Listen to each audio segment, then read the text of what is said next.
നമസ്കാരം, ഭാരത് ലൈവിലേക്ക് സ്വാഗതം. നമസ്കാരം. നമസ്കാരം പ്രശാന്ത്ജി. വളരെ നിർണായകമായൊരു മറ്റൊരു ഇഡിയുടെ നീക്കം അല്ലേ കേരളത്തിൽ. അത് ഒരു ഭാഗത്ത് വീണ വിജയൻ അടക്കമുള്ളവരുടെ മൊഴിയെടുക്കുന്നു, ചോദ്യം ചെയ്യുന്നു, തുടർ നടപടിയിലേക്ക് ഇഡി പോകുന്നു. മറ്റൊരു ടീം ഇഡി കേരളത്തിലെ കൊച്ചിയിലടക്കമുള്ള പ്രധാന സൂപ്പർ സ്പെഷ്യാലിറ്റി അല്ലെങ്കിൽ മൾട്ടി സ്പെഷ്യാലിറ്റി ആശുപത്രികളിലേക്ക് ഇപ്പോൾ പരിശോധന നടത്തിക്കൊണ്ടിരിക്കുകയാണ്. വിഷയം വേറൊന്നുമല്ല, നമ്മുടെ അവയവ കൈമാറ്റത്തിലെ ഓർഗൻ ട്രാൻസ്പ്ലാന്റേഷനിലെ ചില അപാകതകൾ. അത് വളരെ ചെറിയ നിസ്സാരമായ കാര്യങ്ങളൊന്നുമല്ല. ഒരു അവയവ കൈമാറ്റ മാഫിയ തന്നെ കേരളത്തിൽ സജീവമായിരിക്കുന്നുവെന്ന് കേന്ദ്രത്തിന് വ്യക്തമായ വിവരം ലഭിച്ചിരിക്കുന്നു. വളരെ ശരിയാണ്. അതിൽ നമ്മുടെ പ്രമുഖമായ ആശുപത്രികളുണ്ട്, സൂപ്പർ സ്പെഷ്യാലിറ്റി ആശുപത്രികളുണ്ട്. ഈ ആശുപത്രികൾക്ക് പലയിടത്തും ഉപസ്ഥാപനങ്ങളുണ്ട്, കേരളത്തിലും വിദേശത്തും ഒക്കെ, ഗൾഫ് രാജ്യങ്ങളിലൊക്കെ. അതുപോലെ ഡോക്ടർമാരുണ്ട്, ആശുപത്രി ജീവനക്കാരുണ്ട്, പോലീസ് സേനയിലെ ചില ഉയർന്ന ഉദ്യോഗസ്ഥരുണ്ട്, പിന്നെ സർക്കാർ ഉദ്യോഗസ്ഥരുണ്ട്. ഈ കേസോട്ടം അടക്കമുള്ള അവയവദാനവുമായി ബന്ധപ്പെട്ടിട്ട് പിന്നെ അങ്ങനെ വളരെ വലിയ ഈ ഒരു മാഫിയയെ ഈ മാഫിയ നെറ്റ്വർക്കിനെ അടിച്ചൊതുക്കാൻ വേണ്ടിയുള്ള റെയ്ഡ് തന്നെയാണ് അല്ലേ? തീർച്ചയായിട്ടും. ശരിക്കും നമുക്കൊരു സർജറി, ഒരു അവയവ മാറ്റം വേണമെങ്കിൽ രോഗി ചെന്ന് ചോദിച്ചാലൊന്നും ഇപ്പോൾ അവയവം കിട്ടില്ല. അത് നമ്മുടെ പുനർജനി പദ്ധതിയുണ്ട്, പിന്നെ കേസോട്ടമുണ്ട്. ഒരാൾ മസ്തിഷ്ക മരണം സംഭവിച്ച ഒരാളുടെ അവയവം വേണമെങ്കിൽ നമുക്ക് ദാനം ചെയ്യാം.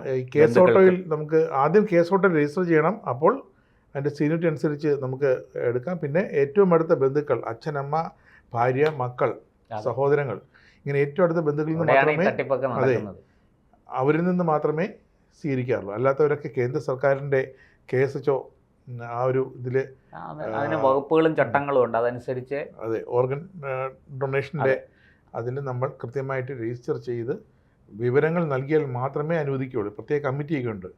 ഈ ഒരു വിഭാഗത്തിലാണ് ഈ ഒരു ടൈം ഡിലേ, അല്ലെങ്കിൽ സ്വകാര്യ ആശുപത്രികളിൽ പെട്ടെന്ന് ഒരാളുടെ ഓർഗൻ ട്രാൻസ്പ്ലാന്റ് ചെയ്യാൻ പറയുന്നു, പെട്ടെന്ന് തന്നെ അവർ തന്നെ പറയുന്നു ബുദ്ധിമുട്ടണ്ട, ഞങ്ങൾ അറേഞ്ച് ചെയ്ത് തരാമെന്ന് പറയുന്നു അല്ലേ? ശരിക്കും ഇതിൻ്റെ ഓപ്പറേഷൻ എങ്ങനെയാണ് ഇവർ ചെയ്യുന്നത്? അതായത് ഇത് പിന്നെ നമുക്ക് അതിലേക്ക് വരാം. അതിനു മുമ്പ് ഇത് സംബന്ധിച്ച് ചില കാര്യങ്ങൾ പറയണം. 2 മാസം മുമ്പ് കൊല്ലത്ത് കിളികൊല്ലൂർ പോലീസ് 2 പേരെ അറസ്റ്റ് ചെയ്തു. ഇടനിലക്കാരാണ്. പുളിയത്തുകോണം സ്വദേശി ഒരു ശ്രീജ, അതുപോലെ പട്ടത്താനം സുധീർ, ഇങ്ങനെ 2 പേരെ അറസ്റ്റ് ചെയ്ത് അവരിപ്പോൾ ജാമ്യത്തിലാണ്. അവരുടെ വീട്ടിൽ ED പരിശോധിക്കുന്നുണ്ട്, പരിശോധന നടക്കുകയാണ്. അതായത് ഇവർ ഈ അവയവ കച്ചവടം, ഇതിനെ അവയവ കച്ചവടം എന്നാണ് ED പറയുന്നത്. അതായത് നമ്മൾ ഏതൊന്നാണോ പണം കൊടുത്ത് വാങ്ങാൻ പാടില്ലാത്തത് അതാണ് ചെയ്യുന്നത്. അങ്ങനെ പണം കൊടുത്ത് വാങ്ങുകയാണ്. അതായത് പണം വാങ്ങി ഞാൻ വിൽക്കുകയാണ്. പണം വാങ്ങി ഞാൻ വിൽക്കാൻ പാടില്ലാത്ത കാര്യങ്ങളുണ്ട് ഈ ലോകത്ത്. നമ്മുടെ രാജ്യത്തെ നിയമം അനുസരിച്ച് പണം വാങ്ങിയിട്ട് വിൽക്കാൻ പാടില്ല. പക്ഷെ പണം വാങ്ങിക്കൊണ്ട് ഞാൻ അതിന് ഇടനിലക്കാരായ 2 പേരാണ് ഈ കിളികൊല്ലൂർ സ്റ്റേഷനിൽ പോലീസ് അറസ്റ്റ് ചെയ്ത പുളിയത്തുമുക്ക് ശ്രീജയും പട്ടത്താനം സുധീറും. വേറൊരാൾ കൂടി അറസ്റ്റിലായിട്ടുണ്ട്. അത് കാസർഗോഡ് മേൽപ്പറമ്പ് സ്വദേശി നജീബാണ്. നജീബ് കലട്ര എന്നാണ് അയാളുടെ പേര്. അയാളുടെ വീട്ടിലും ഈ ശ്രീജയുടെ വീട്ടിലും ഇപ്പോൾ ED പരിശോധന നടന്നുകൊണ്ടിരിക്കുകയാണ്. അതുമാത്രമല്ല, കൊച്ചിയിലെ 5 പ്രമുഖ ആശുപത്രികൾ, തിരുവനന്തപുരത്തും കോഴിക്കോടും അല്ലാതെ പരിശോധന. ഇതൊക്കെ അതായത് ചുരുക്കി പറഞ്ഞാൽ EDക്ക് ഇപ്പോൾ കേരളത്തിൽ നിന്ന് ഇറങ്ങാൻ സമയമില്ല. ഡൽഹിയിലെ ഓഫീസ് മിക്കവാറും കേരളത്തിലേക്ക്, കൊച്ചിയിലേക്കോ മറ്റോ മാറ്റേണ്ട ഒരു സാഹചര്യത്തിലാണ്. അതായത് കേരളത്തിൽ ഇപ്പോൾ നിലവിൽ അവർക്ക് കേരളത്തിലെ ഒരു ഓഫീസ് എന്ന് പറയുമ്പോൾ അതിനൊരു ജോയിന്റ് ഡയറക്ടറും അതിൻ്റെ താഴെ ഉദ്യോഗസ്ഥരും ഉണ്ട്. ആ ഉദ്യോഗസ്ഥരൊന്നും പോരാ. നമ്മൾ കണ്ടതാണല്ലോ, EDയുടെ ഡയറക്ടർ തന്നെ കേരളത്തിൽ വന്നു. പക്ഷേ EDക്ക് ഇപ്പോൾ സ്ട്രെങ്ത് കൂട്ടാനുള്ള ഓർഡർ കേന്ദ്രം നൽകിയിട്ടുണ്ട്. 1600 ജീവനക്കാരെ നൽകിയിട്ടുണ്ട്. പക്ഷേ എൻ്റെ ഒരു വിലയിരുത്തല്, ഈ കേന്ദ്രത്തിലെ ഡയറക്ടർ അടക്കമുള്ളവർക്ക് തൽക്കാലം കൊച്ചിയിലെ ക്യാമ്പ് ഓഫീസ് തുറക്കാം. അത്രമാത്രം കേസുകൾ കേരളത്തിലുണ്ട് എന്നാണ്. ഈ വീണയുമായി ബന്ധപ്പെട്ട് നമ്മളിപ്പോൾ കഴിഞ്ഞൊരു ചർച്ചയിൽ നമ്മൾ പറഞ്ഞതേ ഉള്ളൂ കാര്യങ്ങൾ. അതുപോലെ സംഭവ ബഹുലമായ കാര്യങ്ങളാണ് ഈ അവയവ കച്ചവടവുമായി ബന്ധപ്പെട്ട് വരുന്നത്. ഇത് ഈ നജീബ് എന്ന് പറയുന്ന ആളിനെ അറസ്റ്റ് ചെയ്തിരിക്കുന്നത് ഗാസിയാബാദിൽ നിന്നാണ്, ഇവിടെ നിന്നുമല്ല. അവിടെ ചെന്നിരിക്കുക ഇവൻ മുങ്ങി. ഇവിടെ കാസർഗോഡ് സ്വദേശിയാണ്. ഈ കാസർഗോഡ് മേൽപ്പറമ്പ് ടൗണിൽ തന്നെ ഇയാൾക്കൊരു കമ്പ്യൂട്ടർ സെൻറ്റർ ഉണ്ടായിരുന്നു. ഇപ്പോൾ ഇയാളുടെ വീട്ടിലാണ് പരിശോധന നടക്കുന്നത്, വലിയ വീടാണ്. അപ്പോൾ ഈ വീട്ടിൽ എന്തിനാണ് ഈ ശ്രീജയുടെ വീട്ടിൽ ഈ നജീബിൻ്റെ വീട്ടിലേക്ക് ED വന്നത് എന്നുള്ളതാണ് ഏറ്റവും പ്രധാനപ്പെട്ട കാര്യം. നമ്മുടെ ചാനലുകൾ ഈ വാർത്തയൊക്കെ കൊടുക്കുന്നുണ്ട്, പക്ഷെ ചാനലുകൾ ഏതൊക്കെ ആശുപത്രികളാണ് എന്ന് പോലും പറയുന്നില്ല. പരസ്യം നമുക്ക് ബുദ്ധിമുട്ടൊന്നുമില്ല, നമ്മൾ പറയാൻ കേട്ടോ ഏതൊക്കെ ആശുപത്രികളാണെന്നുള്ള നമ്മൾ പ്രേക്ഷകരുടെ ഇത് പറയാൻ. ഈ ആശുപത്രിക്കാരെന്തെങ്കിലും കുഴപ്പമില്ല, കുറ്റക്കാരാണെന്ന് കണ്ടിട്ടല്ലല്ലോ പരിശോധിക്കുന്നത്. അല്ല, ED ചില തെളിവുകൾ അല്ലെങ്കിൽ ചില സംശയങ്ങളുടെ അടിസ്ഥാനത്തിൽ അവിടെ പരിശോധിക്കുന്നു. തെളിവുണ്ടെങ്കിൽ എടുക്കും. സംശയങ്ങൾ മാത്രമല്ല, കൃത്യമായ തെളിവുകൾ കിട്ടിയിട്ട് തന്നെയാണ് ED അവിടെയൊക്കെ പരിശോധിക്കുക. കാരണം ഇത് ഈ അവയവമാറ്റം ഏതെങ്കിലും ആശുപത്രിയിൽ വെച്ചല്ലേ നടക്കുകയുള്ളൂ. ഈ ഓപ്പറേഷൻ ചെയ്യണമെങ്കിൽ വലിയ സംവിധാനം വേണം, ചെറിയ സംവിധാനമൊന്നും പോരാ. പണ്ടൊക്കെ നമ്മൾ അറിയുന്നത് മെഡിക്കൽ കോളേജുകളിൽ ആണ് ഇതിന് സാധ്യത. അതും കേരളത്തിൽ 5 മെഡിക്കൽ കോളേജ് ഉണ്ടായിരുന്നു, എല്ലായിടത്തും ഇത് നടക്കില്ല. ചില പ്രത്യേക മെഡിക്കൽ കോളേജുകളിലേ ഇത് നടക്കുകയുള്ളൂ. അപ്പോൾ അങ്ങനെ പണ്ടൊക്കെ വളരെ അപൂർവമാണ് ഈ വൃക്ക മാറ്റിവെക്കൽ.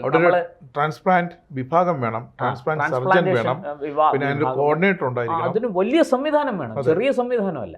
അപ്പം നമ്മളൊക്കെ പണ്ട് കൊച്ചിലെ, എനിക്കിപ്പോഴും ഓർമ്മയുണ്ട്, ഞാൻ സ്കൂളിലൊക്കെ പഠിക്കുന്ന സമയത്താണ് ഈ MG രാമചന്ദ്രൻ, തമിഴ്നാട് മുഖ്യമന്ത്രി, ഗുരുതരമായ വൃക്കരോഗം ബാധിച്ച് അദ്ദേഹം രോഗാവസ്ഥയിലാകുകയും അപ്പോൾ അദ്ദേഹത്തിന് വൃക്ക കൊടുക്കാനായിട്ട് തമിഴ്നാട് മൊത്തം ഇളകി വന്നു. ഇപ്പം എല്ലാവരുടെയും വൃക്ക എടുക്കാൻ പറ്റില്ല.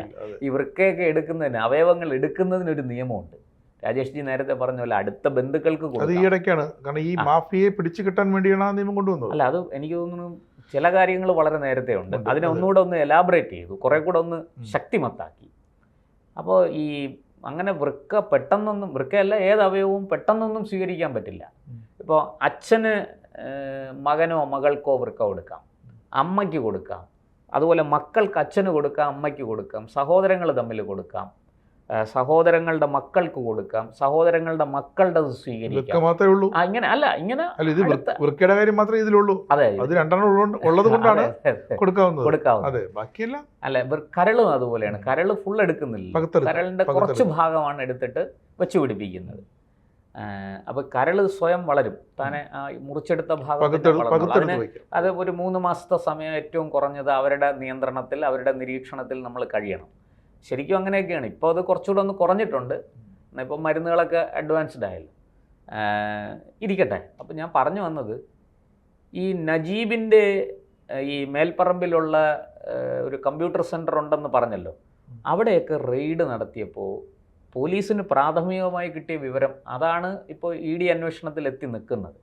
ED ഒരു സുപ്രഭാതത്തിൽ ഓടി ഇങ്ങോട്ട് വന്നതൊന്നുമല്ല, ഇതിന് വളരെ കൃത്യമായ ആഴത്തിൽ പരിശോധിച്ചിട്ട് തന്നെയാണ് ED വന്നിരിക്കുന്നത്. അതായത് ഈ ഇടനിലക്കാർ വലിയ രീതിയിൽ പണം ഉണ്ടാക്കിയിരിക്കുന്നു ഈ അവയവ കച്ചവടത്തിന്. അതായത് A എന്ന് പറയുന്ന ആളിന് അവയവം വേണം, അതിന് എവിടെയോ കിടന്ന ഒരു ഇസഡിനെ കണ്ടുപിടിച്ച് കൊണ്ടുവന്നിട്ട് ഈ ഇടനിലക്കാരായ ആൾക്കാർ വ്യാജരേഖകൾ നിർമ്മിക്കുന്നു. ഇയാളുടെ അടുത്ത ബന്ധുവാണ്, ഈ Aയുടെ അടുത്ത ബന്ധുവാണ് ഇസഡ്. ഈ Aയും ഇസഡും തമ്മിൽ എത്ര അകലമുണ്ടെന്ന് നമുക്കറിയാം. Aയുടെ തൊട്ടടുത്ത് കിടക്കുന്ന B അല്ല, ഇസഡ് വളരെ ദൂരെയാണ് കിടക്കുന്നത്. അപ്പോൾ ആ ഇസഡും Aയും തമ്മിൽ അടുത്ത ബന്ധമുണ്ടെന്ന് വ്യാജരേഖകൾ നിർമ്മിക്കുന്നു. എങ്ങനെ? വ്യാജ ആധാർ കാർഡ്, വ്യാജ റേഷൻ കാർഡ്. ഈ ആളിനെ, അതായത് Aയുടെ അടുത്ത ബന്ധുവാണ് എന്ന് വരുത്തി തീർക്കുകയാണ്. അപ്പോൾ പിന്നെ വൃക്ക കൊടുക്കുന്നതിന് പ്രശ്നമൊന്നുമില്ലല്ലോ ആശുപത്രിക്കാരും. അപ്പോൾ ആശുപത്രിക്കാർക്ക് ഈ രേഖകൾ കിട്ടിയാൽ മതി, അവർക്ക് X or Y അതൊന്നും വിഷയമല്ല. ആശുപത്രിക്കാർക്കും വലിയ ലാഭമാണ്. കാരണം എന്താണെന്ന് വെച്ചാൽ ഈ ഒരു സർജറി നടക്കുമ്പോൾ തന്നെ എത്ര ലക്ഷം രൂപയാണ് മാറുന്നത്? നിസ്സാര തുകയാണോ? അല്ല. പിന്നെ തുടർ ചികിത്സ, മരുന്ന്, അല്ലേ, ചെക്കപ്പുകൾ, ഇങ്ങനെ ഒരു രോഗിയെ കിട്ടിയാൽ അതൊരു ലോങ് ടേം ഇൻവെസ്റ്റ്മെൻ്റാണ് ആശുപത്രികളെ സംബന്ധിച്ച്. അപ്പോൾ അവർ ഈ വലിയ സംവിധാനമൊക്കെ ഒരുക്കിയിട്ടിരിക്കുന്നത് ഇതിനു വേണ്ടിയിട്ടാണ്. അപ്പോൾ ഇപ്പോൾ പിന്നെ 60 വയസ്സുള്ള ഒരാൾ വൃക്കരോഗം ബാധിച്ചു, കൈ കാശുണ്ടെങ്കിൽ ഏതെങ്കിലും ഒരു ചെറുപ്പക്കാരൻ്റെ വൃക്ക ഇതുപോലെ ഇടനിലക്കാരെ, ഇതിന് ഏജന്റുമാരുണ്ടല്ലോ, ഈ ഏജന്റുമാരെ ബന്ധപ്പെട്ടാൽ അതും ഈ ആശുപത്രിക്കാർ തന്നെ ചിലപ്പോൾ ചെയ്തു കൊടുക്കും, ഒന്നും പറയാൻ പറ്റില്ല. അപ്പോൾ ഈ ഏജന്റുമാരുണ്ട്, ഏജന്റുമാരെ ബന്ധപ്പെട്ടാൽ അവർ ഈ പറഞ്ഞതുപോലെ എവിടെയെങ്കിലും കിടക്കുന്ന വല്ല തിരുനെൽവേലിയിലോ തൂത്തുക്കുടിയിലോ ഒക്കെ കിടക്കുന്ന ഒരുത്തനെ കൊണ്ടുവന്ന് നമ്മുടെ അടുത്ത ബന്ധുവാണെന്ന് വ്യാജരേഖകൾ ഉണ്ടാക്കി, ഈ 60-കാരൻ്റെ അടുത്ത ബന്ധുവാണ് എന്ന് വ്യാജരേഖകൾ ഉണ്ടാക്കി ദാനം ചെയ്യുന്നു അവയവം. തീർച്ചയായിട്ടും ഇത് ഏറ്റവും കൂടുതൽ രാജേഷ് ജി ചൂണ്ടിക്കാണിച്ച പോലെ വൃക്ക, പിന്നെ കരള്, ഇത് രണ്ടുമാണ്. പിന്നെ അല്ലാതെയുള്ള ചില അവയവങ്ങളൊന്നും അങ്ങനെ നമുക്ക് എടുക്കാൻ പറ്റുന്നതല്ല. അതൊക്കെ മസ്തിഷ്ക മരണം സംഭവിക്കുക അല്ലെങ്കിൽ പെട്ടെന്നുള്ള ഹൃദയമൊക്കെ നമുക്ക് എടുക്കണമെങ്കിൽ അങ്ങനെ പറ്റുള്ളൂ. മസ്തിഷ്ക മരണം സംഭവിച്ചാൽ മാത്രമേ എടുക്കാൻ പറ്റൂ. പിന്നെ നേത്രപടലം മാത്രമാണ് മരണം സംഭവിച്ചത്. അതെ അതെ, മരണം സംഭവിച്ചു കഴിഞ്ഞാൽ അത് നമുക്ക് ഈ ജീവിച്ചിരിക്കുമ്പോൾ നമുക്ക് തന്നെ എഴുതി ഒപ്പിട്ട് കൊടുക്കാം. ഞാനൊക്കെ അങ്ങനെ ചെയ്തിട്ടുണ്ട്. നമുക്കൊക്കെ അതിപ്പം നമ്മളറിയില്ലല്ലോ, നമ്മുടെ ബന്ധുക്കളാണല്ലോ അതൊക്കെ ചെയ്യേണ്ടത്. അപ്പോൾ ഇരിക്കട്ടെ. അപ്പോൾ ഈ ഏജൻറ്റുമാർ വൻ തുക വാങ്ങിക്കൊണ്ടാണ് ഇത് ചെയ്യുന്നത്. അതായത് വൃക്ക അല്ലെങ്കിൽ ഇതുപോലെയുള്ള അവയവങ്ങൾ ആവശ്യമുള്ള ആൾക്കാരുടെ കയ്യിൽ നിന്ന് വൻ ലക്ഷങ്ങൾ വാങ്ങുന്നു. എന്നിട്ട് ഈ ദാനം ചെയ്യുന്നവന് വല്ലതും നക്കാപ്പിച്ച കൊടുക്കും. വല്ല 2-3 ലക്ഷം രൂപ കൊടുക്കും, അല്ലെങ്കിൽ ഒരു 5 ലക്ഷം രൂപ കൊടുക്കും. അപ്പുറത്തുനിന്ന് 25 ലക്ഷം രൂപ വാങ്ങിക്കും ഒരു വൃക്കയ്ക്ക്. എന്നിട്ട് ഇവൻ 5 ലക്ഷം രൂപ കൊടുക്കും. ഈ 20 ലക്ഷം രൂപ ഈ ഏജൻറ്റ്, അതൊരു വലിയ നെറ്റ്വർക്കാണ്. അതിനകത്ത് താങ്കൾ നേരത്തെ പറഞ്ഞല്ലോ ഉദ്യോഗസ്ഥരുണ്ട്, ഈ ആശുപത്രികളുമായി ബന്ധപ്പെട്ട് പ്രവർത്തിക്കുന്ന സ്റ്റാഫുകളുണ്ട്. ഇങ്ങനൊരു വലിയ നെറ്റ്വർക്കാണ്. ഈ നെറ്റ്വർക്ക് വീതിക്കുകയാണ് ഈ പണം. അപ്പോൾ അതാണ് ED അന്വേഷിക്കുന്നത്. ആ കാര്യങ്ങളാണ്. അതായത് നിയമവിരുദ്ധമായി അവയവ കച്ചവടം നടത്തി എന്നുള്ളതല്ല, അവയവ കച്ചവടത്തിലൂടെ കോടാനുകോടികൾ സമ്പാദിച്ചിരിക്കുന്നു നിയമവിരുദ്ധമായി ഏജന്റുമാർ. നമ്മൾ ഏതൊക്കെ ആശുപത്രികളാണെന്ന് അത് പറയാം, അതിലേക്ക് വരാം. കൊച്ചിയിൽ റെയ്ഡ് നടക്കുന്നത് ഒന്ന് രാജഗിരി, ഒന്ന് ലേക്ക് ഷോർ, മറ്റൊന്ന് ആസ്റ്റർ, പിന്നൊന്ന് മെഡിക്കൽ ട്രസ്റ്റ്. ഇനി വേറെ ഏതെങ്കിലും ആശുപത്രികളുണ്ടോ എന്ന് നമുക്കറിയില്ല. എന്തായാലും തിരുവനന്തപുരത്തും കോഴിക്കോടും സമാനമായ റെയ്ഡുകൾ നടക്കുന്നുണ്ട്. ഏതൊക്കെ ആശുപത്രികളാണെന്നുള്ള വിവരം കിട്ടിയിട്ടില്ല. ആശുപത്രികളിൽ പരിശോധന നടക്കുന്നുണ്ടോ എന്ന് പോലും നമുക്ക് വിവരം കിട്ടിയിട്ടില്ല. ലഭ്യമായ വിവരങ്ങൾ അനുസരിച്ച് കൊല്ലത്ത് പരിശോധന നടക്കുകയാണ്. ഈ ശ്രീജയുടെ വീട്ടിൽ, അതുപോലെ സുധീറിന്റെ വീട്ടിലും പരിശോധന ആരംഭിച്ചിട്ടുണ്ടോ എന്ന് അറിഞ്ഞൂടാ. ഈ വിഷയം ശരിക്കും പോലീസ് അന്വേഷിക്കേണ്ടതാണ്, അല്ലെങ്കിൽ നമ്മുടെ ക്രൈംബ്രാഞ്ച് അല്ലെങ്കിൽ ഇത് നേരത്തെ നമ്മളിപ്പോൾ മുമ്പൊരു സിനിമ വന്നിട്ടുണ്ടല്ലോ, ജോസഫ് എന്ന് പറഞ്ഞ ഒരു റിട്ടയർഡ് പോലീസ്, ജോർജിന്റെ സിനിമ. അതാണ് ഈ ചർച്ച തുടങ്ങിയപ്പോഴേ മനസ്സിൽ വന്ന ആ ഒരു, അതാണ് ഒന്നിലധികം സീനുകൾ. ഈ ആ സിനിമ എന്ന് പറയുമ്പോൾ അതൊരു എന്റർടൈൻമെന്റ് ആണ്. നമ്മളത് ആ സിനിമ അതേപടി അങ്ങനെ നടക്കും എന്നല്ല പറയുന്നത്. പക്ഷേ സമാനമായ പല സംഭവങ്ങളും ചേർത്ത് വെച്ചുകൊണ്ടാണ് ആ സിനിമ. അതിനൊരു സാധ്യത, യാഥാർത്ഥ്യങ്ങൾ, പല സംഭവങ്ങൾ യാഥാർത്ഥ്യങ്ങളുണ്ട്. ഇപ്പം നമുക്ക് ഭാരത് ലൈവ് ഈ വിഷയം കൈകാര്യം ചെയ്യുമ്പോൾ നമുക്ക് മരിച്ചുപോയ SV പ്രദീപിനെ ഓർക്കാതിരിക്കാൻ കഴിയില്ല. ഇതിൻ്റെ എക്സിക്യൂട്ടീവ് എഡിറ്ററായിരുന്ന പ്രദീപ് ഇത്തരം വാർത്തകളുടെ പുറകെ വളരെ സജീവമായിട്ട് പോയ ഒരാളാണ്. നിരവധി എക്സ്ക്ലൂസീവുകൾ, വാർത്തകൾ കണ്ടെത്തി പുറത്തു കൊണ്ടുവന്നയാളാണ് പ്രദീപ്.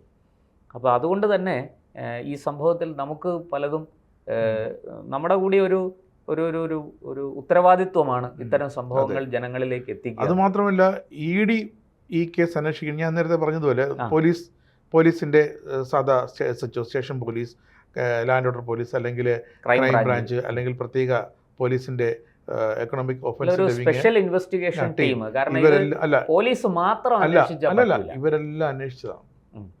ഈ വിഷയം കേരളത്തിൽ ഇത്തരമൊരു മാഫിയ ഉണ്ടെന്നും വൻകിട ആശുപത്രികൾ മുതൽ ഈ ഇടനിലക്കാർ വരെയുള്ള സർക്കാർ, സ്വകാര്യ, മെഡിക്കൽ നെക്സസ് ഉള്ള ഒരു വൻ ടീം ഇതിൽ വർക്ക് ചെയ്യുന്നുണ്ടെന്നൊക്കെ അന്വേഷിച്ച് കഴിഞ്ഞ സർക്കാർ റിപ്പോർട്ട് കൊടുത്തതാണ്. പക്ഷേ ആ റിപ്പോർട്ട്, എല്ലാ റിപ്പോർട്ടും പോലെ അവിടെ ഇരിപ്പുണ്ട്. ഈ കേസിൽ ഈ ഒരു റെയ്ഡിന് പിന്നിൽ ED ഇറങ്ങാൻ കാരണം അതിന് വേറെ കാര്യമുണ്ട്. വന്നിരിക്കുന്നത് വിദേശ പണമുണ്ട്. അതായത് ഈ രോഗികളെ നോക്കും. ഒരു നമ്മുടെ തിരുവനന്തപുരത്ത് RCCയിലേക്ക് ഒരു രോഗി വരുമ്പോൾ ഒരു കൗൺസിലിംഗ് ഉണ്ട്. ഈ രോഗിക്ക് സൗജന്യമായി ചികിത്സ കൊടുക്കണോ, അതോ പണം വാങ്ങാനുള്ള സാമ്പത്തിക ഭദ്രത ഉണ്ടോ, അതാണ് നോക്കുന്നത്. സ്വകാര്യ ആശുപത്രി ചെല്ലുമ്പോഴും ഇവിടെ ഡോക്ടർമാർ നിങ്ങൾക്ക് ഡോക്ടർ ആദ്യമേ പറയും നിങ്ങൾക്ക് ഒന്നുകിൽ ലിവർ അല്ലെങ്കിൽ കിഡ്നി കംപ്ലൈൻ്റ് ആണ്, അത് മാറ്റി വെക്കേണ്ടി വരും, മാറ്റി വെച്ചേ പറ്റൂ, മറ്റൊരു മാർഗവുമില്ല, നമുക്ക് ശരിയാക്കാമെന്ന് പറയും. എന്നിട്ട് ഇവരുടെ സാമ്പത്തിക ഭദ്രത നോക്കും. സാമ്പത്തികമായിട്ടൊരു നല്ല ലെവലിലുണ്ടെങ്കിൽ ഇവരത് വിദേശത്ത് നമുക്ക് പുറത്ത് ചെയ്യാമെന്ന് പറയും, അല്പം കൂടെ സേഫാണെന്ന് പറയും, വിദേശത്ത് ചെയ്യാമെന്ന് പറയും. എന്നിട്ട് ഈ രോഗിയുടെ ബൈസ്റ്റാൻഡർ, ചെയ്യേണ്ട ഡോക്ടർ സമയത്താക്കി ചെല്ലുന്ന ഈ 3 പേരെയും ഈ നമ്മൾ ഈ പറഞ്ഞ ആശുപത്രികളുടെ സൂപ്പർ സ്പെഷ്യാലിറ്റി ആശുപത്രികളുടെ ഉപസ്ഥാപനങ്ങൾ മറ്റ് വിദേശ രാജ്യങ്ങളുണ്ട്. അപ്പം അവർ പറയുന്നത് അവിടെയും ഡോക്ടർമാരുണ്ട്. പക്ഷേ ഇവിടുന്ന് ഡോക്ടർമാരടക്കം ചെന്ന് ഈ രോഗിയെ അവിടെ അഡ്മിറ്റ് ചെയ്ത് ഈ ട്രാൻസ്പ്ലാന്റേഷൻ നടത്തി പാക്കേജ് പോലെ, അതെ, അതായത് ഡോണറും ഉണ്ടാവും, റെസിപ്പിയന്റും ഉണ്ടാവും, ദാതാവും സ്വീകർത്താവും. ഒരു 1.5 കോടി രൂപയാണ് പറഞ്ഞു കേൾക്കുന്ന നമ്മുടെ ഔദ്യോഗികമായ കണക്ക്. വിദേശത്ത് പോയി പണമുണ്ടെങ്കിൽ അത് ട്രാൻസ്പ്ലാന്റ് ചെയ്ത് രോഗി അവിടെ ഒരു സേഫ് പീരീഡ് കഴിഞ്ഞിട്ട് രോഗിയും ഈ ഡോണറും തിരിച്ചു വരും. തിരിച്ചു വരുമ്പോൾ പക്ഷേ ഈ ആശുപത്രി രേഖകളിൽ സർജറി നടന്നിട്ടില്ല, കാരണം അവിടെ സർജറി നടന്നിട്ടില്ല. അങ്ങനെ ഈ പണം ഇവിടെ ചെയ്യുകയാണെങ്കിൽ 40 ലക്ഷം 50 ലക്ഷം. ഇതിന്റെ മറുവശമുണ്ട്. വിദേശ പൗരന്മാർക്ക് നമ്മുടെ നാട്ടിൽ ചികിത്സയുണ്ട്, ചെയ്യുന്നുണ്ട്. ഇപ്പോൾ മാലിദ്വീപിൽ നിന്ന്, പാകിസ്ഥാനിൽ നിന്ന്, ഇപ്പോൾ പാകിസ്ഥാനിൽ നിന്ന് കൊച്ചുകുട്ടികൾ, ഹൃദ്രോഗം ബാധിച്ച കുട്ടികളെ ഓപ്പൺ ഹാർട്ട് സർജറിക്ക് വേണ്ടിയിട്ട് ബാംഗ്ലൂരൊക്കെ കൊണ്ടുവന്ന ഒരുപാട് വാർത്തകൾ നമ്മൾ കേട്ടിട്ടുണ്ട്. അതായത് നമ്മുടെ ഈ ഇതൊക്കെ നടക്കുന്ന സമയത്ത് പോലും, സംഘർഷം നടക്കുന്ന സമയത്ത് പോലും അവിടെ നിന്ന് വിസ കൊടുത്ത് സ്പെഷ്യൽ, അതായത് ഇന്ത്യ ഗവൺമെന്റ് അനുവദിച്ച് വിസ കൊടുത്ത് ഒരു മാനുഷിക പരിഗണന കൊടുത്ത് അവരെ ഇവിടെ എത്തിച്ച് ഓപ്പറേഷൻ ചെയ്യുന്നുണ്ട്. ഇതുപോലെ വിദേശ പൗരന്മാര് ഇങ്ങനെ സൗദിയിൽ നിന്നും ഒക്കെ വരുന്നു, ഗൾഫ് രാജ്യങ്ങളിൽ നിന്ന് ധാരാളം കണ്ണിന്റെ സർജറിക്ക് ഇവിടെ വരുന്നുണ്ട്. കാരണം മികച്ച ചികിത്സ ഇവിടെ കിട്ടും എന്നുള്ളതാണ്. ഇത്തരത്തിലുള്ള ആൾക്കാർക്ക് ഈ അവയവമാറ്റം വേണ്ടി വരുന്ന ആൾക്കാർക്കും ഇതുപോലെ ചെയ്യുന്നുണ്ട്. ഗൾഫിലുള്ളവരെ ഇവിടുന്ന് കേരളത്തിലുള്ള ആശുപത്രികളുടെ അവിടുത്തെ ബ്രാഞ്ചുകളിലേക്ക് ഈ കൊണ്ടുവന്ന് അവരവിടെ അഡ്മിറ്റ് ആകും. ഇവിടുന്ന് ദാതാവ് ചെല്ലും, അങ്ങനെയും ചെയ്യുന്നുണ്ട്. അവിടുന്ന് അവരെ ഇവിടെ എത്തിച്ച് അതീവ രഹസ്യമായി ഇവിടെ വെച്ച് ഈ പണത്തിലെ അവിടുത്തെ ട്രാൻസാക്ഷൻ, അവിടുത്തെ പണം ഇങ്ങോട്ട് വരുന്നു, അതിലൊരു ഏറ്റക്കുറച്ചിലും ക്രമക്കേടുകളുമാണ്. അങ്ങനത്തെ ഒരുപാട് പ്രശ്നങ്ങളുണ്ട് ഇതിനകത്ത്. അപ്പോൾ അതാണ് ഈ ED അന്വേഷണം ഈ വിഷയത്തിൽ വളരെ കാര്യക്ഷമമായിട്ട് മുന്നോട്ട് പോകുന്നത്. ഇതിനകത്ത് നടന്നിരിക്കുന്ന ഈ വലിയ സാമ്പത്തിക ക്രയവിക്രയം, അതായത് ചെറിയ തുകയല്ല. ഇപ്പോൾ നമ്മളൊന്ന് ആലോചിക്കണം, കോട്ടയം മെഡിക്കൽ കോളേജിൽ അവയവമാറ്റം ഇപ്പോൾ നടക്കുന്നുണ്ട്. തിരുവനന്തപുരം മെഡിക്കൽ കോളേജിൽ ചരിത്ര സംഭവമായിരുന്നു. കോട്ടയത്ത് കോട്ടയത്ത് വലിയ പിന്നെ ഒരുപാട് നേട്ടങ്ങൾ കൈവരിച്ച ഒരു അതെ. പക്ഷെ നമ്മൾ മനസ്സിലാക്കേണ്ടത്, അതേ ആശുപത്രിയിലാണ് കെട്ടിടം ഇടിഞ്ഞു വീണ് ഒരു പാവപ്പെട്ട സ്ത്രീ മരിച്ചു പോയത്. അതും ഈ നേട്ടം അവകാശപ്പെടുന്ന ഗവൺമെന്റ് ഈ കോട്ടത്തിന്റെ ഉത്തരവാദിത്വം ഏറ്റെടുക്കാൻ പാടില്ല. അത് ഇപ്പോൾ ഒഴിഞ്ഞു മാറാൻ പറ്റില്ല. എന്തായാലും ഞാൻ പറഞ്ഞു വരുന്നത്, അപ്പോൾ ഈ മെഡിക്കൽ കോളേജിലൊക്കെ വളരെ ചെറിയ തുകയ്ക്ക് അവിടെ പണം വേണം, ഇതൊന്നും പണം വേണം, ക്ഷമ വേണം, സമയം വേണം. അതെ, സമയം വേണം. കാരണം ഒരുപാട് പരിശോധനകൾ, ഒരുപാട് മാനദണ്ഡങ്ങൾ പാലിച്ചുകൊണ്ട് വേണം ഇത് ചെയ്യാൻ. കേസോട്ടോ, നമ്മുടെ കേരളത്തിന്റെ കേസോട്ടോ എന്നുള്ളൊരു പോർട്ടലുണ്ട്, അതിൽ രജിസ്റ്റർ ചെയ്ത് അത് ഡോക്ടറാണ് ചെയ്യേണ്ടത്, രോഗിയല്ല. ഈ ട്രാൻസ്പ്ലാന്റ് സർജനാണ് ചെയ്യേണ്ടത്. അതെ, സർജൻ അത് ചെയ്ത് രോഗിക്ക് അത് ട്രാൻസ്പ്ലാന്റേഷൻ വേണമെന്നുള്ള ചെക്കപ്പ് നടത്തി, അതായത് എല്ലാ പരിശോധനകളും പൂർത്തിയാക്കി മറ്റൊരു വഴിയുമില്ല, ഇത് മാറ്റിയേ പറ്റുള്ളൂ, ഇത് ഓർഗൻ ട്രാൻസ്പ്ലാന്റിലൂടെ ഈ രോഗിയെ രക്ഷപ്പെടുത്താൻ കഴിയുകയുള്ളൂ എന്ന് ഡോക്ടർ സർട്ടിഫൈ ചെയ്യണം. ആ സർട്ടിഫൈ ചെയ്യുന്ന ഡോക്ടർ തന്നെയാണ് ഈ വിവരങ്ങൾ നെറ്റിൽ അപ്ഡേറ്റ് ചെയ്യേണ്ടത്, ഗവൺമെന്റിന്റെ സൈറ്റിൽ കൊടുക്കുക. പിന്നെ വേറൊരു ഇതിലൊരു ചതിയുണ്ട്. കാരണം ED റെയ്ഡ് നടക്കട്ടെ, നമുക്ക് കൂടുതൽ വിവരങ്ങൾ നമുക്ക് വരും ദിവസങ്ങളിൽ പുറത്തു വരും. ഇതിൽ എനിക്ക് വ്യക്തിപരമായൊരു അനുഭവമാണ്. എൻ്റെ ഏറ്റവും വലിയൊരു ഉറ്റ സുഹൃത്താണ്. ദൗർഭാഗ്യവശാൽ അദ്ദേഹത്തിന് ലിവറിനൊരു പ്രശ്നം പറ്റി. അത് ചികിത്സിച്ച് ഭേദമാക്കാവുന്നതാണ്. തിരുവനന്തപുരത്താണ്. ഞാനൊരു ഉദാഹരണമാണ്, ഒരു എക്സാമ്പിളാണ് പറയുന്നത്. അദ്ദേഹം ഒറ്റയ്ക്കാണ് പോകുന്നത് ഡോക്ടറെ കാണാനായിട്ട്. അങ്ങനെ ഇവിടുത്തെ ഒരു പ്രമുഖ ആശുപത്രിയുടെ കിംസ് ആശുപത്രിയിൽ, അവിടുത്തെ സ്റ്റാഫ് ഡോക്ടറല്ല, കിംസ് ആശുപത്രിയിലൊക്കെ ചികിത്സിക്കുന്ന ഒരു ഡോക്ടർ ഈ ലിവറിൻ്റെ സ്പെഷ്യലിസ്റ്റാണ്.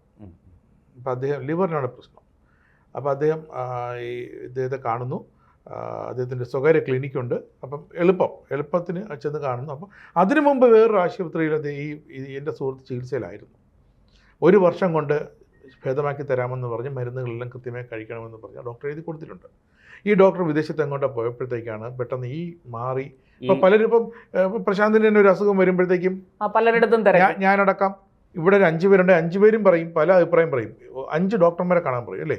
അതേപോലെ ഈ ഡോക്ടർ ഇല്ലാതിരുന്നപ്പോൾ വേറെ ഡോക്ടറെ റെക്കമെൻഡേഷൻ ഇതുപോലെ വാമൊഴിയിൽ ചെന്ന് വീണുപോയതാണ്. ഈ ഡോക്ടർ എഴുതിയ 2 മരുന്ന് ഇദ്ദേഹം അങ്ങ് കുറച്ചു, കഴിക്കണ്ടെന്ന് പറഞ്ഞു. ഒരു ഉദാഹരണം ഞാൻ പറയുന്നത്, 2 മെഡിസിൻ കഴിക്കേണ്ടെന്ന് ആ ലിസ്റ്റിലെ കഴിച്ചില്ല. ഒരു 3-4 മാസം കഴിച്ചില്ല. പിന്നെ ഈ ഡോക്ടർ വന്നപ്പോൾ ഇദ്ദേഹത്തെ വീണ്ടും പോയി ഒന്ന് കാണേണ്ടി വന്നു.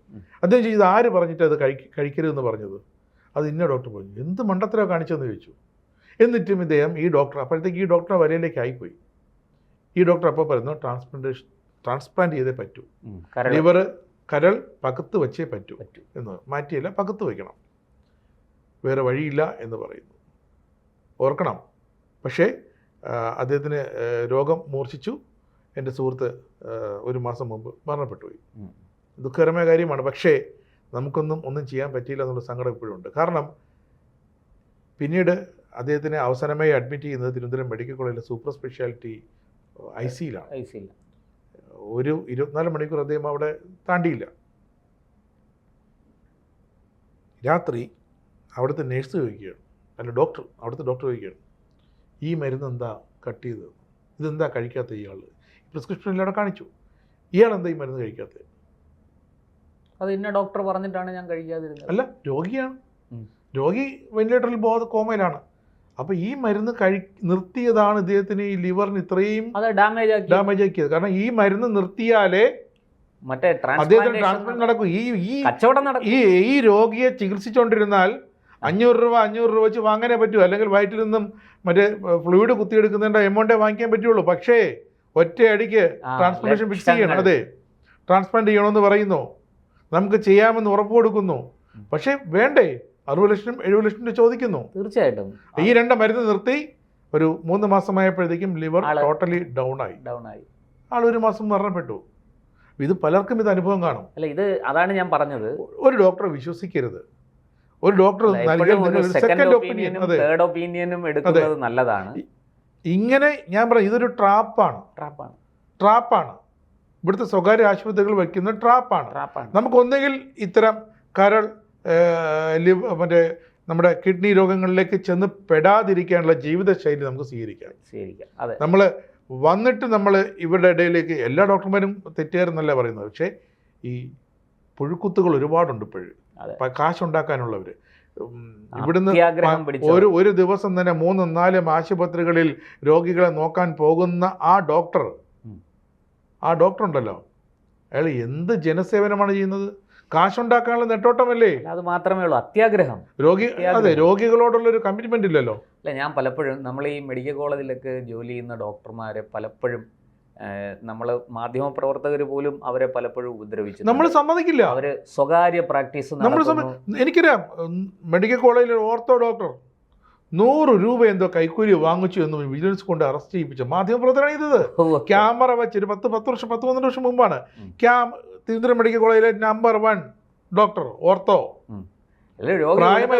വാങ്ങിച്ചു പോയി പുള്ളി. എന്ത് കുഴപ്പമെന്ത്? അല്ല, അത് ഞാൻ പറയണ അതാണ്, നമ്മുടെ ഈ മാധ്യമപ്രവർത്തകർക്ക് പോലും ഈ കാര്യത്തിൽ ഇതുപോലെ അറിഞ്ഞോ അറിയാതെയോ ഇങ്ങനത്തെ അത്യാഗ്രഹം പിടിച്ച ഈ മാഫിയകളെ സഹായിക്കുന്നുണ്ട്.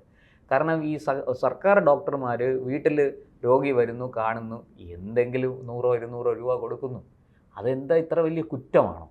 സ്വകാര്യ പ്രാക്ടീസ് പാടില്ല എന്നൊക്കെ സർക്കാർ പറയുന്നു. പക്ഷേ ഒരു രോഗിക്ക് അടിയന്തര ഘട്ടത്തിൽ ഒരു സേവനം വേണ്ടി വന്നു, ഒരു ഡോക്ടറുടെ വീട്ടിൽ പോയി, പെട്ടെന്ന് നമുക്ക് ഹോസ്പിറ്റലിൽ പോകാൻ സാധിച്ചില്ല, ഡോക്ടറുടെ വീട്ടിൽ പോയി, എന്താ അതിലെ തെറ്റ്? അതെ, ഈ സ്വകാര്യ മേഖലയിലെ ഡോക്ടർമാര് ആശുപത്രികളുടെയും പണത്തിന്റെ അടിമ. സർക്കാർ ഡോക്ടർമാരോ സർക്കാരിന്റെ ആരോഗ്യവകുപ്പിന് അടിമ. ഞാൻ പറയുന്ന എത്രയോ മികച്ച ഡോക്ടർമാരെ നമ്മൾ ഈ തരത്തിൽ ഉപദ്രവിക്കുന്നു. തീർച്ചയായിട്ടും ഇപ്പോഴും സത്യത്തിൽ വീട്ടിൽ വരുന്ന രോഗികളിൽ നിന്ന് ഒരു എന്ന് വെച്ചാൽ എനിക്ക് ഇത്ര തന്നാലേ ഞാൻ നോക്കുള്ളൂ എന്ന് പറയുന്ന ചില ഡോക്ടർമാരെങ്കിലും കാണും. ഇല്ലെന്ന് ഞാൻ പറയുന്നില്ല. പക്ഷേ ബഹുഭൂരിപക്ഷം പേരും അങ്ങനല്ല. എന്തെങ്കിലും ഉണ്ടോ അത് അവിടെ വെച്ചിട്ട് പോകും. ഒന്നുമില്ലേ ആ വെക്കോ. എന്തുകൊണ്ടാണ് ചില സർക്കാർ ആശുപത്രികളിൽ അവിടുത്തെ കോട്ടേഴ്സിൽ താമസിക്കുന്ന ഡോക്ടർമാരുടെ ആ കോട്ടേഴ്സിന് മുന്നിൽ വൈകുന്നേരങ്ങളിൽ നീണ്ട ക്യൂവും ഇതിനകത്ത് ആളും കുറയുന്നത്? വിശ്വാസമാണ്. തീർച്ചയായിട്ടും ഡോക്ടർ അവിടെ നമ്മൾ മനസ്സിലാക്കേണ്ടത് ഈ സർക്കാർ ഡോക്ടർമാരുടെ മൊറാലിറ്റി തകർക്കാൻ വേണ്ടി ഒരു വലിയ മാഫിയ ഇവിടെ പ്രവർത്തിക്കുന്നുണ്ട്. കാരണം എങ്കിലേ ഈ മാധ്യമങ്ങളും അതിന് പങ്കാളി. അറിഞ്ഞോ അറിയാതെയോ സ്വകാര്യ ആശുപത്രികളുടെ പരസ്യം ചാക്കിൽ വാരി കൊണ്ടുവന്ന് മാനേജ്മെന്റ് കൊടുക്കാനായിട്ട് വിടുപണി ചെയ്യുന്ന മാധ്യമപ്രവർത്തകരുണ്ട്. അവൻ അറിയാതെ ചെയ്യുന്നതായിരിക്കും ചിലപ്പോ. അറിഞ്ഞോ അറിയാതെയോ എത്ര സ്വകാര്യ ആശുപത്രിക്കെതിരെ ഇവര് വാർത്ത ചെയ്യും. എന്നാൽ ഇവിടുത്തെ ഒരു പബ്ലിക് ഹെൽത്ത് സെന്ററിൽ ഒരു ഡോക്ടർ ഒരു ചെറിയ വന്നില്ലെങ്കിൽ വൻ വാർത്തയാണ്.